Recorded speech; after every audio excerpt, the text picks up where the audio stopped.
মাকে হারানোর পর প্রথম জন্মদিন কেমন কাটলো তন্নি লাহা রায়ের? রাজদীপের সঙ্গে কি নতুন রসায়ন তন্নির? আপনাদের সবাইকে স্বাগত সিনে গসিপে। বন্ধুরা, তন্নি লাহা রায়ের জন্মদিন ছিল। জন্মদিনে একগুচ্ছ ছবি পোস্ট করতে দেখা গেল অভিনেতা রাজদীপ গুপ্তকে। একসঙ্গে বাক্স বোতল ধারাবাহিকে কাজ করেছেন তারা। তারপর থেকেই দুজনের বন্ধুত্ব অটুট। তাহলে কি দুজনের মধ্যে তৈরি হয়েছে নতুন কোনো রসায়ন? টলিপাড়া তো এরকমই আজ করছে। টলিপাড়ার অত্যন্ত জনপ্রিয় অভিনেত্রী তন্নি লাহা রায়, একাধিক সিরিয়ালে আমরা তাকে দেখেছি অভিনয় করতে। বড় পর্দাও পা রেখেছেন তিনি। রাজদীপ গুপ্তর সঙ্গে একাধিক ছবি প্রকাশ্যে এলো তার জন্মদিনের দিনে। অভিনেতা এই সমস্ত ছবি শেয়ার করে ক্যাপশনে যা লিখলেন তাতে নেটপাড়ার বাসিন্দাদের মনে প্রশ্ন উঠেছে, প্রেম চলছে না তো?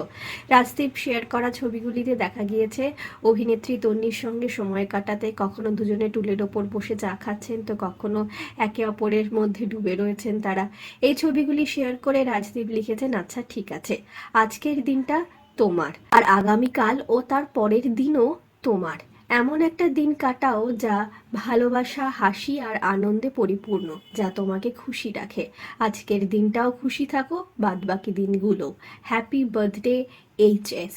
বন্ধুরা, অভিনেতা রাজদীপ গুপ্তার সঙ্গে কাটানো এই সুন্দর মুহূর্তগুলো ছাড়াও জন্মদিনে এই বিশেষ ছবিগুলি শেয়ার করেছেন অভিনেত্রী, যেখানে দেখা গিয়েছে একটি বাথটবে বেলুনের সঙ্গে খেলা করছেন অভিনেত্রী সাদা রঙের পোশাকে। লিখেছেন ন্যাশনাল মিডে। জন্মদিনে অভিনেত্রীকে শুভেচ্ছা জানিয়েছেন তার সিনেমার জগতের বিভিন্ন বন্ধু বান্ধবেরা। এছাড়াও অভিনেত্রীকে শুভেচ্ছা বার্তা দিয়ে ভরিয়েছেন তার অনেক প্রিয়জনেরাও। মাকে হারানোর পর প্রথম এই জন্মদিন খানিক ফাঁকা ফাঁকা লাগলেও অভিনেত্রীর বন্ধুরা কিন্তু সেই খামতি পূরণ করার খুব চেষ্টাই করছেন। অভিনেত্রী তন্নি লাহা রায়কে আমরা মিঠাই ধারাবাহিকে শেষবার দেখেছিলাম ছোট পর্দায়। তারপর আমরা বড় পর্দায় আবির আর মিমির সঙ্গে তাকে দেখেছি আলাপ ছবিতে অভিনয় করতে। নিজের মাকে হারানোর শোক কাটিয়ে ধীরে ধীরে স্বাভাবিক জীবনে ফেরার চেষ্টা করছেন অভিনেত্রী। তন্নির জন্মদিন তো চলে গেছে, তবে জন্মদিনের জন্য রইল আমাদের তরফ থেকে অনেক শুভেচ্ছা, অনেক শুভকামনা। বিনোদন জগতের আরো অনেক খবর নিয়ে আসছি, জুড়ে থাকুন আমাদের সঙ্গে। আমরা হলাম সিনে গসিপ।